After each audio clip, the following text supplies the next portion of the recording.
Yung, di bali, hindi ko alam kung paano ko sasabihin, paano ko sisimulan tong video ko na to. Nitong mga nakakaraan, siguro mag 2 weeks na. Di bali, yung Facebook account ko, yung reels na pinopost ko, mga video na pinopost ko, may bus na dumaan. Yung mga pinopost kong content lately, nilalagyan na ni Meta ng ads.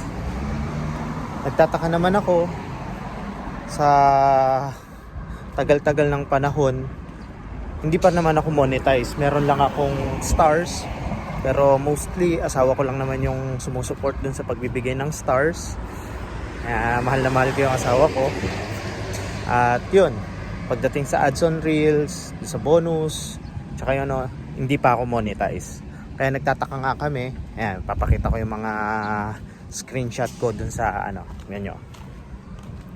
Nagtataka ako na ang dami ng post ko yung may ads. Diba, minsan 3 ads sa loob ng 1 minuto na post kong video. Pakiramdam ko na-scam ako ni Facebook. Na-scam ako ni Meta. Biruin mo, pinaghirapan mo yung yung content, tapos lalagyan nila ng ads, lalagyan nila ng pero wala kang nakukuhang revenue. Ewan ko kung ano ba yon, na magkakaroon na ako ng ads on reels, magkakaroon na ako ng monetization, pero wala kasi.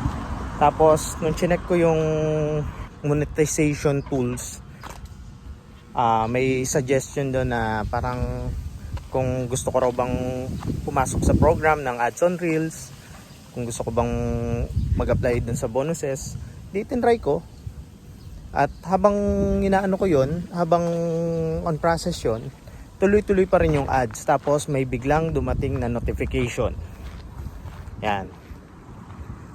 Hindi ko alam kung anong ibig sabihin yan, pero yun, baka may nakakaalam sa inyo, baka may pwedeng makapagsabi kung ano yun. Paki-comment naman down below, and support nyo na rin yung YouTube channel ko. Sige, kung may nakakaalam, paki-ano na lang sa akin, paki-comment na lang. Bye bye.